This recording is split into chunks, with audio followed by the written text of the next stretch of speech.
నీకు ఈ ఇంట్లో ఉండే అర్హత లేదు. నువ్వు చేసిన తప్పులకి శిక్ష అనుభవించాల్సిందే. చెప్పేస్తాను, ఇప్పుడే అందరికీ చెప్పేస్తాను. అయ్యో ఆంటీ, ఆంటీ వదలు ప్లీజ్ ఆంటీ, ఆగండి ఆంటీ, వదలు. మీకు దండం పెడతానండి aunty, please aunty.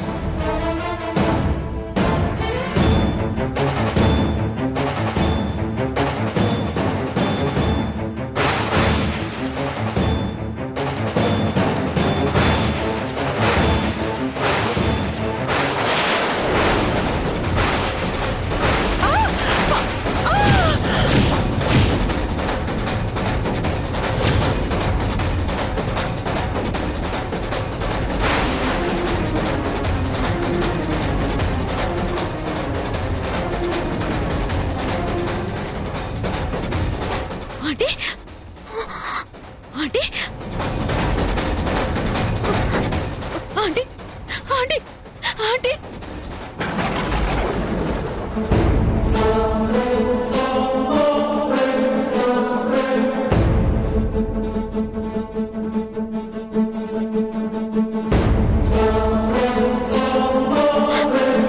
Aunty, aunty లేవండి ఆంటీ, ఆంటీ.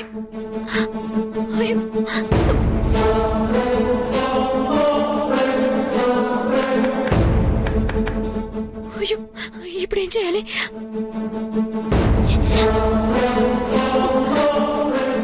ఆంటీ,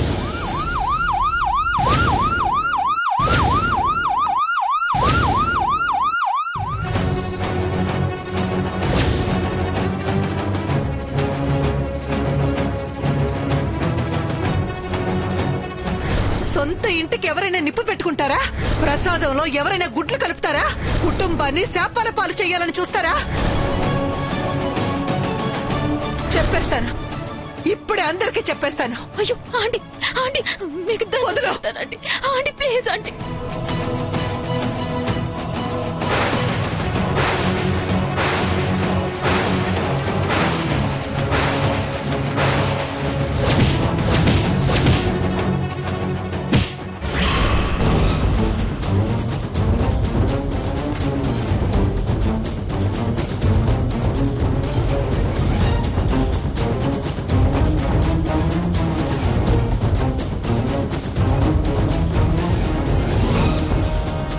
అమ్మ శ్రావణి, ఏమైంది మీ అత్తయ్యకి?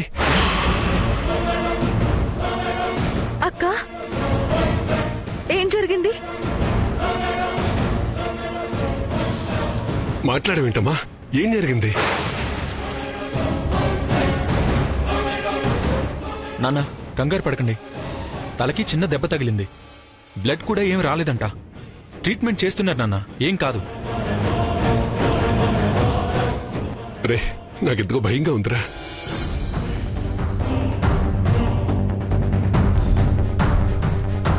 నాన్న పడిపోయింది కదా, ఆ షాక్లో ఉండే మాట రావట్లేదనుకుంటా.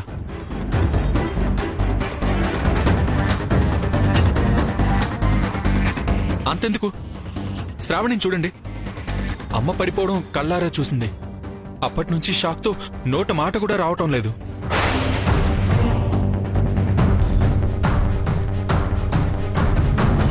అక్క, అత్తయ్యకి ఏమైంది? ఎలా పడిపోయారు?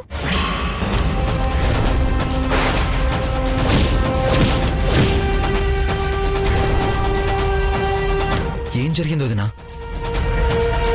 చెప్పమ్మా, అసలు ఏం జరిగింది? అది నేల మీద వాటర్ పడింది, పనమ్మాయి క్లీన్ చేయలేదనుకుంటా. అత్తయ్య ఏదో కంగారుగా వెళ్తూ చూసుకోకుండా నేల మీద కాలు వేశారు.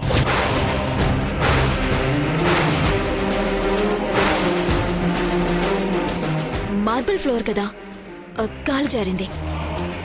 నేను చూస్తూనే ఉన్నాను, కానీ దగ్గరికి వెళ్లేంత లోపల కింద పడిపోయారు.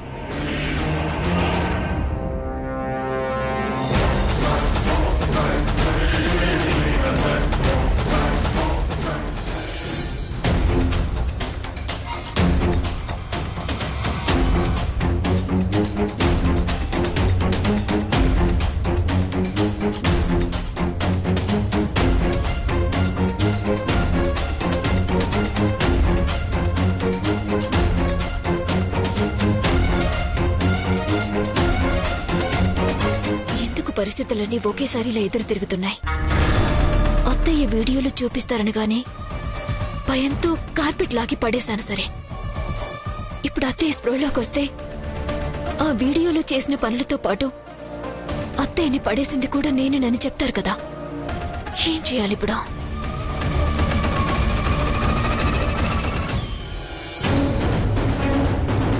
డాక్టర్ ఎలా ఉంది? తలకి గాయమేం లేదు కాబట్టి సర్జరీ ఏం అవసరం లేదు. స్కానింగ్ చేసాం, రిపోర్ట్స్ వచ్చాక చూసి చెప్తాం. మా అత్తయ్య స్పృహలోకి వచ్చారా డాక్టర్? సడేషన్ ఇచ్చామమ్మా, కాసేపట్లో స్పృహలోకి వస్తారు.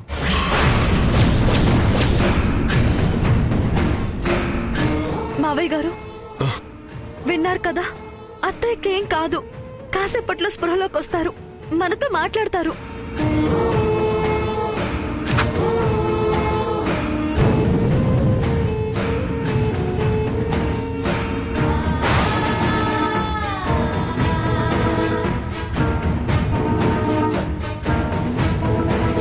ఆవిడ స్పృహలోకి వచ్చారు, మీతో మాట్లాడాలంటున్నారు. అలాగే నన్ను రండి.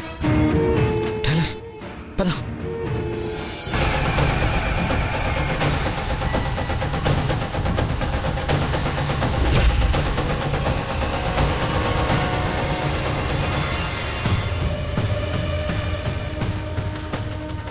అయిపోయింది. స్పృహలోకి వచ్చిన వెంటనే మాట్లాడాలని మరీ పిలిచారంటే ముందు నా గురించి చెప్తారు. ఏం చేయాలి? అమ్మా, వేదవతి ఎలా ఉందమ్మా? ఇప్పుడు ఎలా ఉందమ్మా? అత్తయ్య, అత్తయ్య,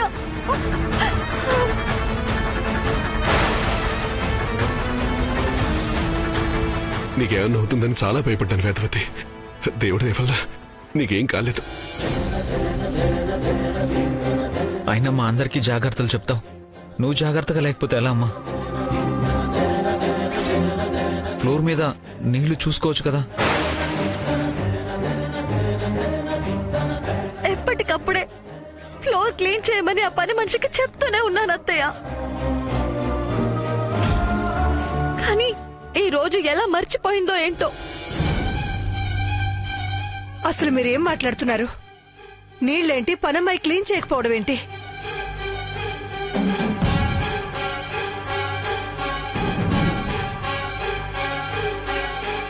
అదేంటమ్మా, నువ్వు నీళ్ల మీద కాలేసి జారి పడితే మెట్లకి తల తగిలి దెబ్బ తగిలింది కదా. అలా అని నీ పెళ్ళాన్ని చెప్పిందా?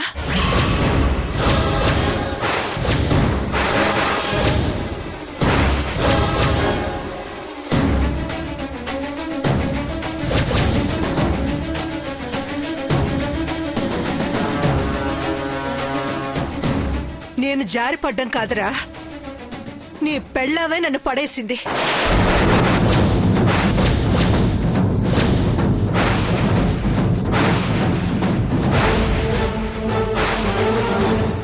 ఏంటత్తయ్య ఏమంటున్నారు? అక్క అక్క పడేసిందా మిమ్మల్ని? అవునమ్మా, తను చేసిన తప్పుల్ని నిలదీసి మీకు చెప్తామని వస్తుంటే కార్పెట్ లాగి పడేసింది.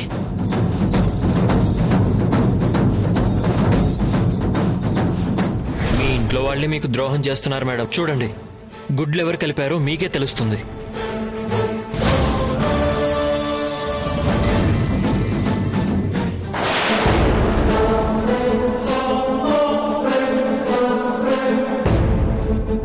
ఫంక్షన్ ఇంట్లో మంటలు వచ్చాయి కదా, అది కూడా శ్రావణి మేడం చేసింది.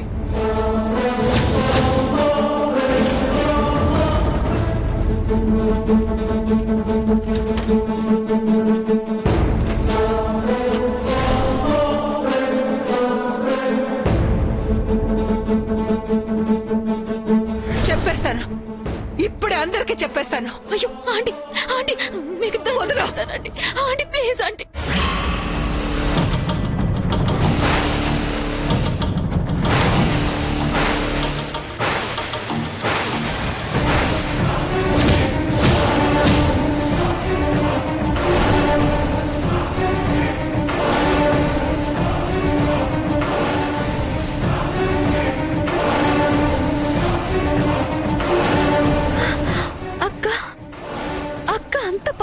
అత్తయ్య?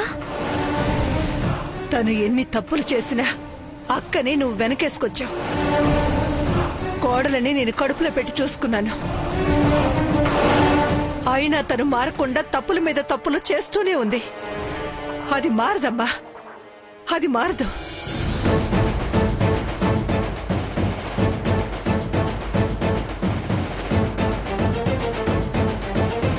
తనకి ఎన్ని అవకాశాలిచ్చినా, ఎంత మార్చాలని చూసినా తను మాత్రం మారదు.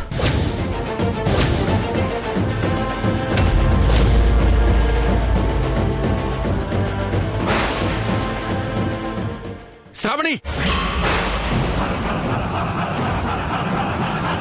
అన్నయ్య! బావగారు!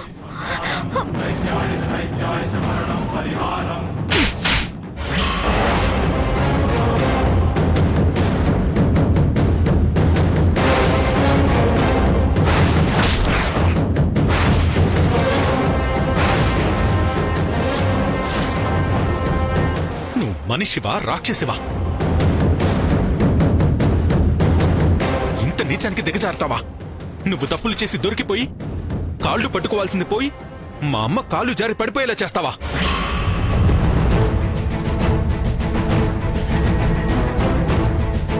మీ ఇద్దరక్క చెల్లెళ్ళు కోడలుగా వచ్చారని ఎంతో మురిసిపోయిందమ్మా మీ అత్తయ్య. తన పేరుకి అత్త, కానీ మిమ్మల్ని అమ్మలాగే చూసుకుంది కదా.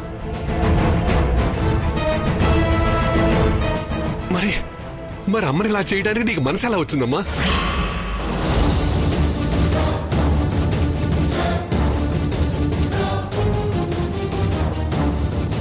అంత బుద్ధి జ్ఞానమే ఉంటే ఇలా ఎందుకు చేస్తుంది నాన్న?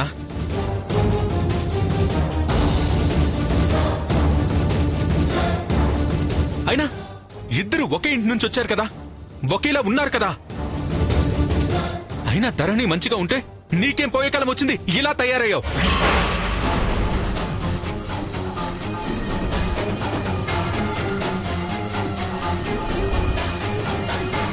నువ్వు ఎన్ని తప్పులు చేసినా అమ్మ ఎప్పుడు నిన్ను వెనకేసుకొచ్చేది కదా వదినా.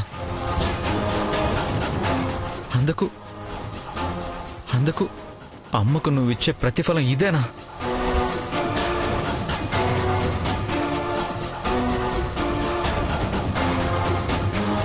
అయినా మనకి ఇంట్లో ఏం తక్కువక్క?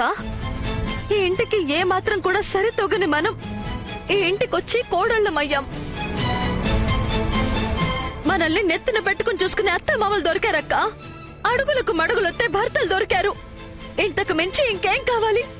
ఏం కోరుకుని ఇదంతా చేస్తున్నావక్క?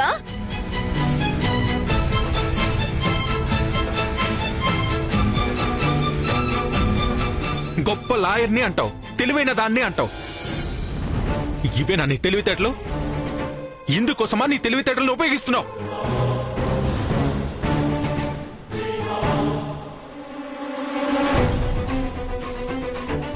అసలు సొంతింటికి నిప్పు పెట్టడం ఏంటి? పులిహారలో గుడ్లు కలపడం ఏంటి? అసలు బుద్ధి జ్ఞానం ఉన్నవాడు ఎవడైనా ఇలాంటి పనులు చేస్తారా? ఏం కావాలి నీకు?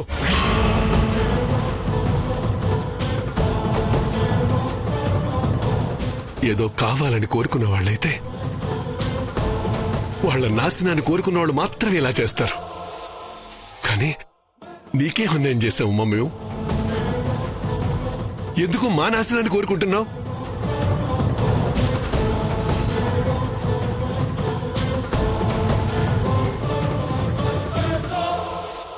అసలు నీలాంటి దాన్ని కోడలని ఎలా చెప్పుకోవాలి, ఎలా క్షమించాలి?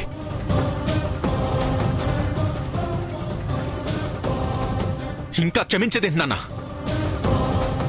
అప్పుడు నానిని ధరణిని విడదీయాలని చూసినప్పుడే ఇంట్లోంచి బయట గెంటేయాలనుకున్నా.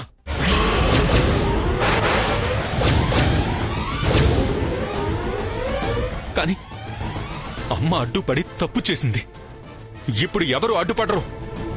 అయినా క్షమించి వదిలేది లేదు నాన్న. ఇంకా చూస్తావేంటి? ఇంకొక క్షణం మా ముందున్నా ఏం చేస్తానో నాకే తెలీదు. వెళ్ళిపో. ఆగండి బావగారు. మనకి కావాల్సింది అక్క మన కళ్ళ ముందు లేకుండా పోవటం కాదు, చేసిన తప్పుకి తను శిక్షను అనుభవించాలి. ఇలాంటి వాళ్ళు సభ్య సమాజంలో ఉంటే ఎవరికైనా నష్టమే బావగారు. ఇలాంటి వాళ్ళని జైల్లో వేయించాలి. అత్తయ్య చెప్పిన వెంటనే పోలీసులకి ఫోన్ చేశాను. వాళ్ళే వచ్చి తీసుకువెళ్తారు. అదిగో పోలీసులు వచ్చారు.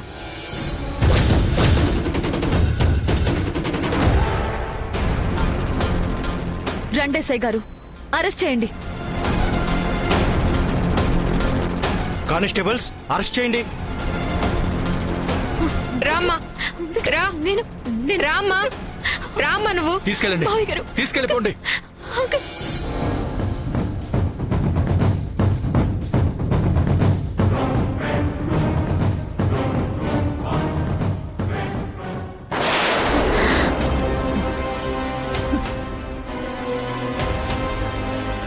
అమ్మయ్యా, ఇదంతా కళ. Oh shit. కానీ ఆంటీకి మెలకు వచ్చాక జరగబోయేది ఇదే కదా. ఇప్పుడు నేనేం చేయాలి? అసలు నేను ఇప్పుడు ఇక్కడ ఉంటే పోలీసులు వచ్చి తీసుకెళ్తారు. ముందు ఇక్కడి నుంచి బయటపడి ఆ తర్వాత ఏం చేయాలో ఆలోచించొచ్చా? Doctor, doctor, doctor, doctor. Yes, తలకి దెబ్బ తగిలింది కదా, ఆ పెద్దవిడ. ఏమైంది? ఆవిడ స్పృహలోకి వచ్చారు, కానీ ఏం మాట్లాడడం లేదు. బాడీ పార్ట్స్ పనిచేయట్లేదు డాక్టర్.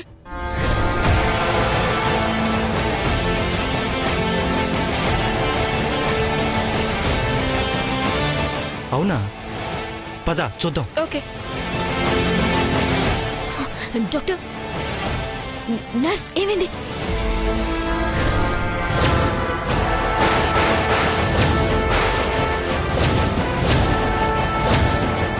అత్తయ్యకి మాట రావడం లేదు అంటే నా గురించి ఏమీ చెప్పదు. నేను సేఫ్. ఇక బయటికి వెళ్ళడం ఎందుకు? దర్జాగా ఇక్కడే ఉండొచ్చు.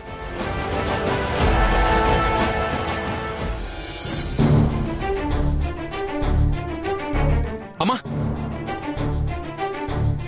అమ్మా. వేదవతి, అత్తయ్య, అత్తయ్య, అత్తయ్య.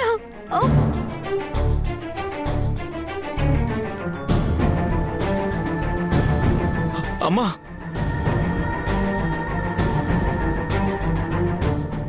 ఏమైంది మావయ్య గారు? అత్తయ్య ఉలుకు పలుకు లేదు. అత్తయ్య మాట్లాడండి అత్తయ్య. డాక్టర్ ఏమైంది? అసలేం మాట్లాడటం లేదు. డాక్టర్ ఏమైంది? బ్లీడింగ్ ఏమీ కాలేదు, ప్రాబ్లం ఏమీ లేదన్నారు. బ్లీడింగ్ కాలేదు, కానీ ఇంటర్నల్ బ్లీడింగ్ జరిగింది.